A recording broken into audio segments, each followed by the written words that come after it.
Grabe naman yung sound, pang romance. Ay po, kuya. Ano gusto mo, pang patay? Wala akong nakikita. Ano po kayo? Hindi nyo ho Kain po nakikita. tayo.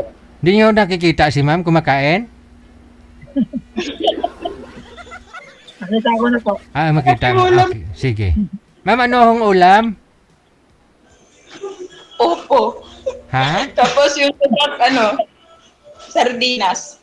Opo, hindi patula? Hindi, opo talaga. Ah, upo talaga. Ah, okay. Sarap yun. Tapos may dahon na malunggay. Matawa ka, pakita mo na yung malalaki ng ngipin. Walang hiya tong kausap. Kausap, si Sir, nahiya nga, hindi nagsasalita, tapos sabihin mo walang hiya. Hindi, yung kasama ko. Ah, akala ko kausap mo. O sige ho. Ilang taon na po kayo, kuya? 39 po, ma'am. Po? 39.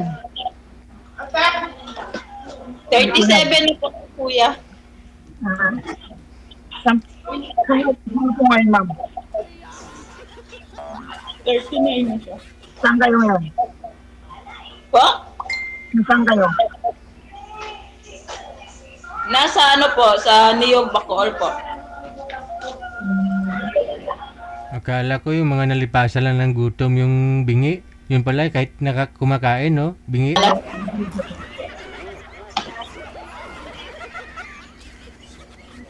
So, mag-a-abroad siya pala. Grabe na hamal ba? Mag-a-abroad siya pala. May anak po kayo? Meron. Dalawa. Po?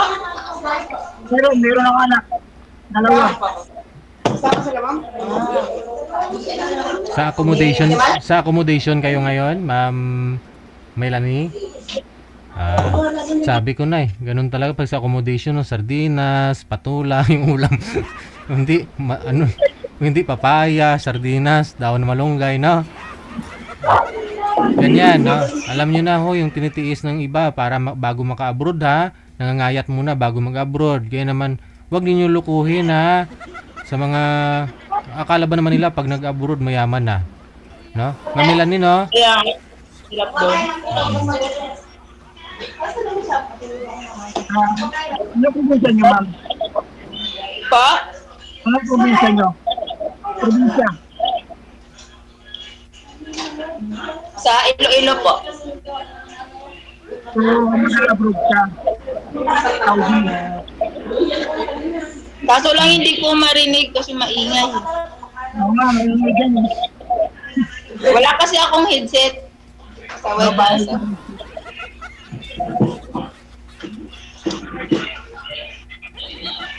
Kailan ho yung flight niyo? Kaya, ma'am. Medyo mahina kasi yung boses mo, kuya. Hindi ko marinig May masyado. anak po ba kayo, ma'am? May anak kayo? Po? May anak kayo? May anak? Dalawa rin. Same. Opo. So, Lalaki po pareho. Peace, no? akin, parehas babae. Pares po. 2 lalaki, 2 babae. So, Bakit ba yung asawa mo, kuya?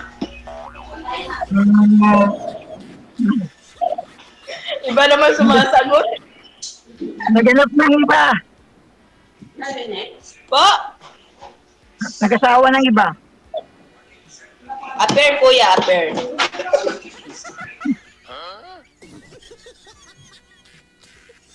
Nawala. Wala na. Ilang taon na ba kayo walay? Wala na. Binunot na lang kasama yung wifi. Nag-appear lang. Wala na. Wait lang daw, wait. Teka lang.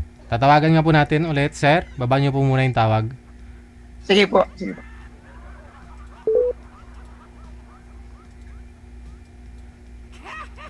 Sinong nakarelate dyan, no? Lalong-lalo po yung mga pumupunta ng Middle East, no? Kailangan pa magstay dito ng hindi lang linggo, buwan, o iba nga umabot ng taon eh. Laging napupuspon yung flight, no? Lalo po nung COVID, no? Mangangayat ka lang talaga. Dadami ang utang mo bago ka makaalis. No?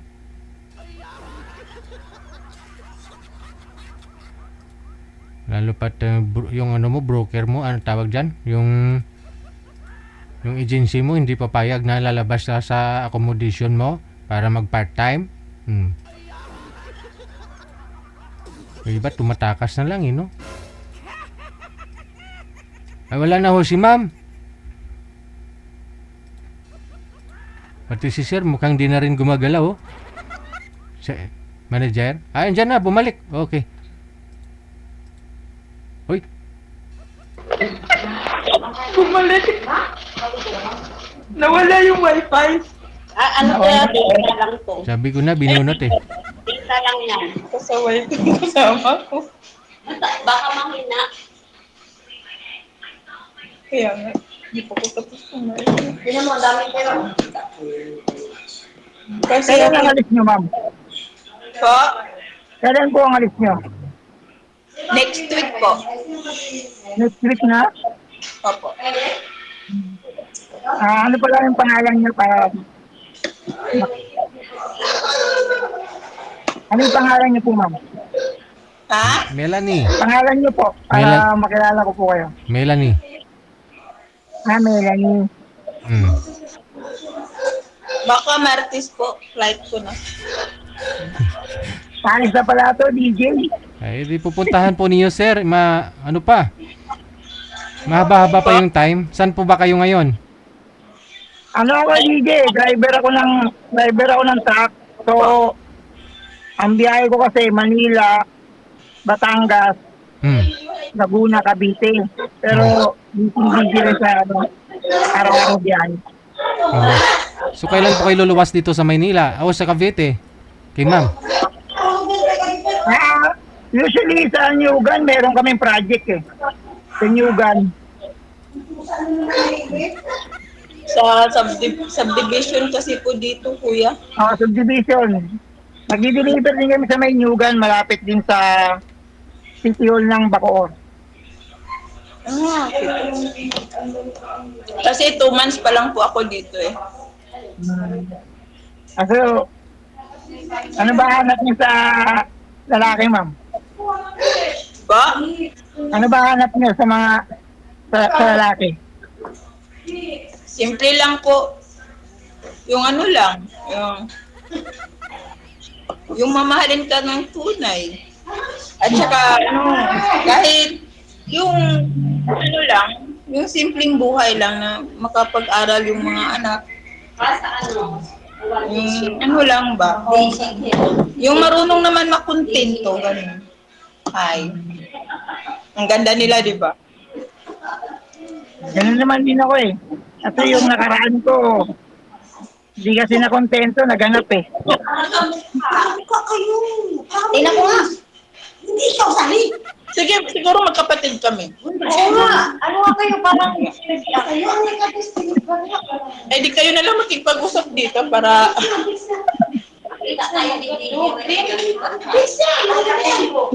Ilang taon ba kontrata mo sa abroad? 2 years po. Ba matagal-tagal maghintay? Pag okay yung amo ko, siguro mga 6 years bago ako uwi. Tagal. Tagal ka maghihintay. 6 years. Kaysa mag-move on po ako dito, doon na lang ako sa labas mag-move on. Pwede rin. Ako kasi, puro trabaho lang, puro biyahe araw-araw. Halos ito na yung pinakabahay ko, tuntak na. Ano ba trabaho mo, kuya? Driver nga ni. Driver ng truck. Okay. Ito lang yun, basta marangal ang trabaho. Okay naman.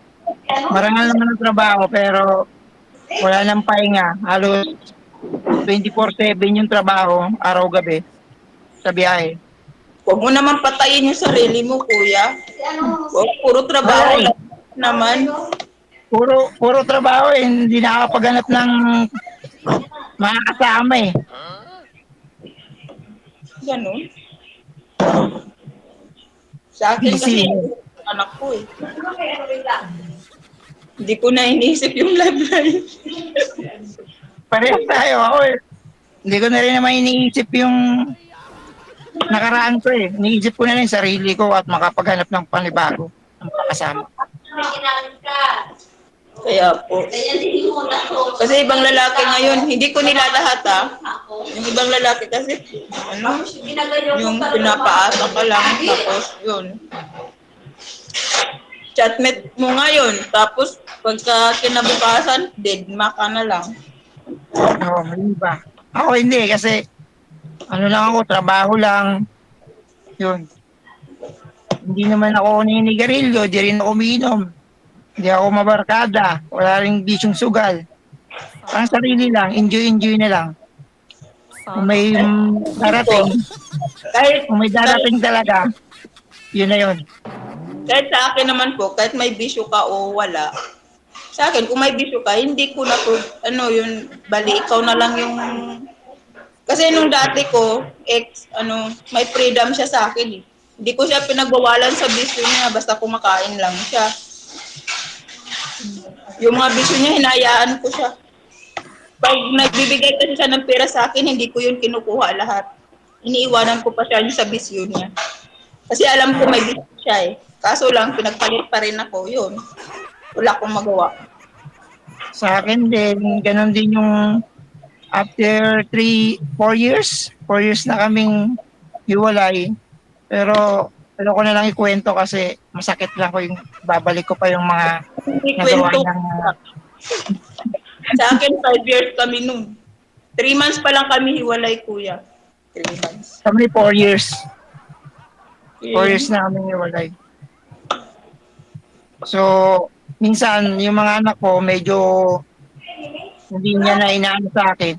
Ayaw niya nang ipakita sa akin. Kasi malalaki na rin naman yung mga anak ko eh. Okay. Maliit pa yun sa akin. Ano sa akin, yung bunso ko, mag-aapat na taon pa. Yung isa, 6 na taon. Ano lang yung agwat nila.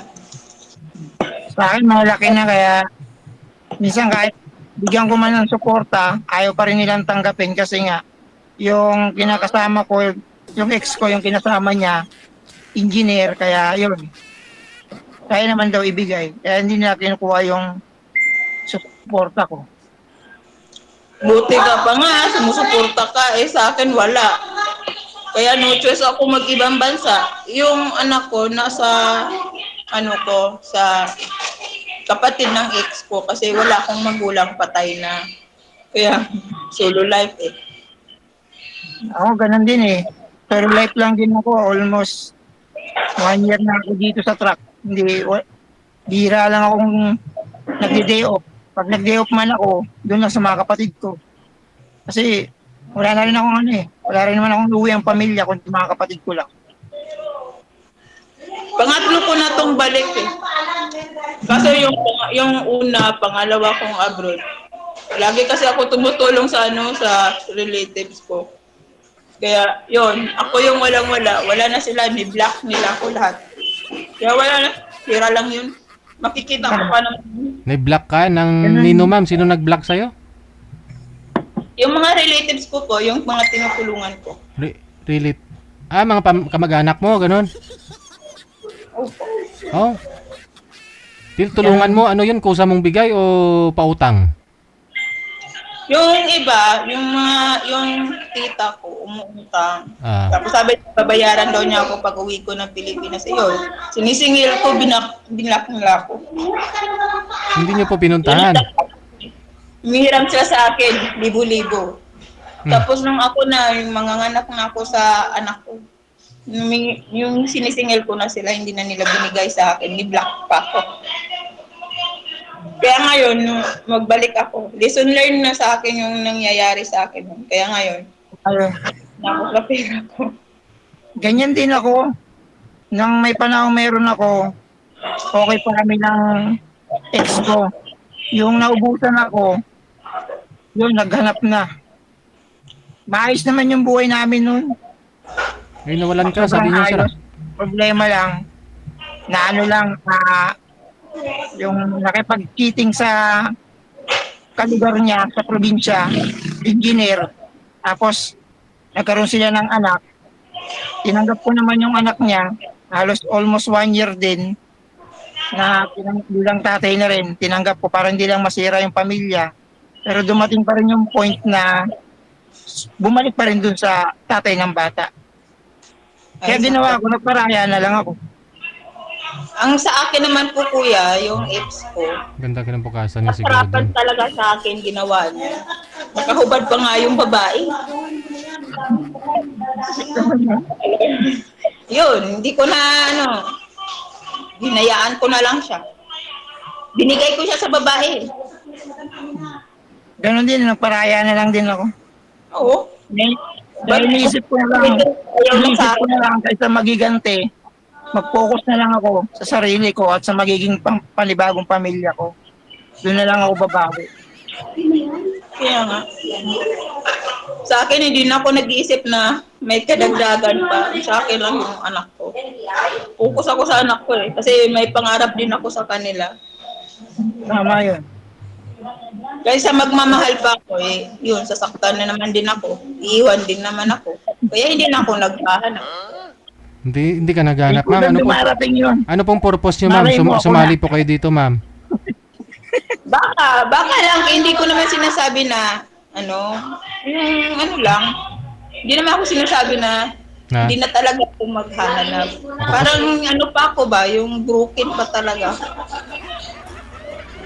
Basta ako, kung makikilala tayo ng story ito, offline, mag-uusap naman tayo sa offline. Di, kung magkakaibigan tayo, handa naman ako maghintay. na? Grabe. Seryoso lang ha, seryosoan lang. Kaya nga, pag abroad kasi,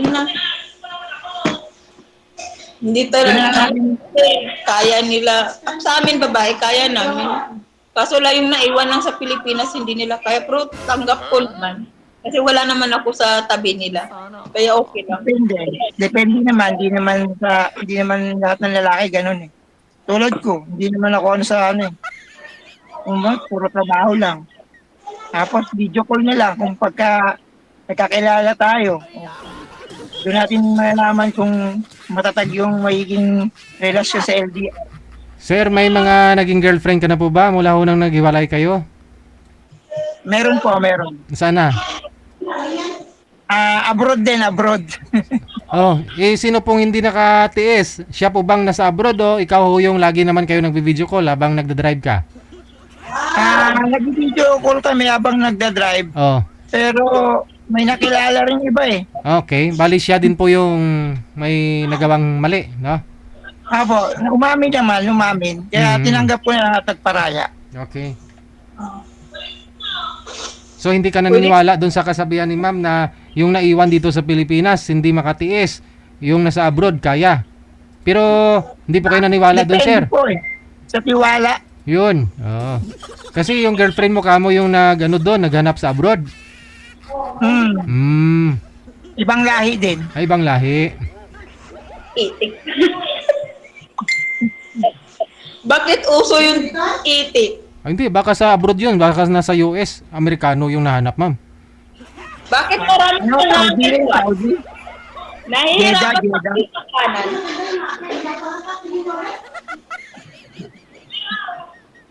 One year din po kami na, 1 year din. Pero okay lang naman, nagparaya na ako. So, ngayon, sir, wala na ho kayong libangan. Wala ka na ka-video call, katawagan. Wala na po, puro biyahe lang po ako, DJ. Puro biyahe sa araw. Tapos, din, deliver sa gabi. Konting oras lang ang tulog. Kasi, okay naman yung salary dito. Sumasahod din ako ng 14K. Isang linggo ko 14K. Pinakamababa na yung 12K isang linggo. Kaya pinofocus ko na lang yung sarili ko. Oo, Bakit pa siya nagka-abroad? Malaki naman pala yung sweldo mo. Hindi na ako mag-upload eh. Hindi, ma'am, kasi yung asawa niya dito, hindi kasi nag-gets ni ma'am eh. Bago lang si sir sa tracking, isang taon pa lang ho yata may sir, no? Yung Opo, bago lang po. bago lang siya sa tracking. Dati kasi ako, aircon technician. Nag-install, nag-cleaning. Yung kayo pa ng asawa mo na yon, yung inagaw na engineer. Opo. Oo. Okay. Dito kasi sa tracking, nakapasyal ka na, sumasahod ka pa. Hmm. Oh, mababa na yung 50 mil sa isang buwan. Oo, mga ganun po. DJ, ganun. Usually talagang sahod ko mga 50 plus isang buwan. Hmm. Kaya, yun na lang, hindi ko na yung sarili ko. Pag day off, pupunta sa mga kapatid ko, magayaya ng pagkain, yun. Hindi ko na yung sarili ko, pakain-kain. Pero ngayon, kaya naiisip ko, tumatanda, kailangan makahanap ako ng partner. Hmm. Pagtanda. Bago lang mo pala kayo naghiwalay ng girlfriend mo na yun na nasa abroad. Mga 8 months na po. 8 months na. 8 months na. Ito, nagbakasakali rito, baka may makilala. Tulad ni Melanie, baka ito na yung inaantay ko. Apply ko ulit magmahal ng LDR. Maghihintay ulit ako ng 2 taon. Inshallah, kuya. Basta tiwala lang. Kasi hindi natin masisiguro. Depende rin sa lalaki kung magluloko or babae. Hindi natin masasabi. Basta may tiwala lang sa isa't isa. Kasi yung tiwala na lang ang pangahawakan ng magkarelasyon. Memorize ni kuya yung sasabihin niya. Kaya nga eh. Para kayo na lang magkipag-usap kaya dito eh. Kayo na lang nag-answer ng sagot eh. Hindi siguro ako matatandaan. Oo, kung magkakaano tayo, kung magkakasundo tayo, mag-uusap tayo sa offline. Yun. Sa akin lang DJ, tiwala lang. Ito kasi yung may-ari ng cellphone na Ako yung may-ari ng cellphone. Ako lang Hindi naman ba? yung una niya. Pero siya yung kasunod. Hindi pala si ma'am. Kaya, Paano kita makakontakt, ma'am? Kasali na ako dyan. siya po si Melanie, ako po si Liza. Okay. Ikaw si Risa. Liza po, Liza. Risa. Opo. Sige, bibigay ko na ng contact number ko. Call na lang tayo. Malay natin makapag-usap tayo ng maayos. Yung contact number mo ibigay na. Contact ko nga. Sige po kuya, maliligo po ako. Salamat po sa time ninyo. Swerte mo sir, maliligo muna bago makipag-video call sa'yo. Sige, good luck sa inyo ha. Connected Salamat naman po, kayo. DJ. Bye! Yung number po, yung Facebook po. Pag-usapan po ninyo yan sa off-cam. Bilisan mo sir, maliligo pa eh.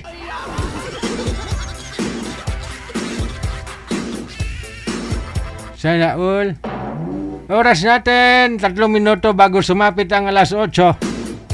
Programang Wanted Sweetheart, gusto magpapasalamat, no? Madam Bamba, nakita ko yung comment mo doon. Ay, yung nag-comment Siguro, nilike mo yung comment eh.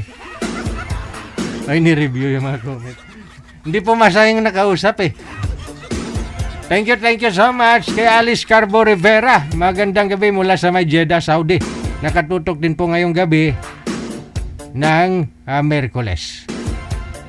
Kindly stand by. OFW Emotion TV Radio proudly presents DJ Gel live at Hong Kong, February 15, 2026 mula alas 10 ng umaga hanggang alas 4 ng hapon at Vance Hangout Bar and Resto, Wan Chai, Hong Kong. The sounds of the past, retro, flashback, makisaya, makiparty at sabay-sabay tayo magdayang-dayang. Sa mga gustong magpa-reserve ng ticket, hanapin lamang sa inyong mga Facebook, Kasi Ken, Happy Jobs Isabela, Martina Bariuan, and Donna Tabisaura. DJ Gel live at Hong Kong ay gustong magpapasalamat Nanay Tere of Hong Kong, Teresa Porras of UAE, Susan Cruz of Canada, James Romay of Hong Kong, Ivana AC of Canada, Miss Leo of Macau, Pinoy Travel Lexang Plaza, Hong Kong, Praisy Ligaspi of Philippines, Maria Zoraida Enclona of Japan, Amik Sulangon of Kuwait, Tere Concepcion of Kuwait, Geraldine Himaya of Japan, Rodeline Pracambo of Singapore, Lynn Domingo of Hong Kong. Sa inyo pong lahat, maraming salamat sa walang sawang suporta. OFW Emotion TV Radio proudly presents Digigel live at Hong Kong.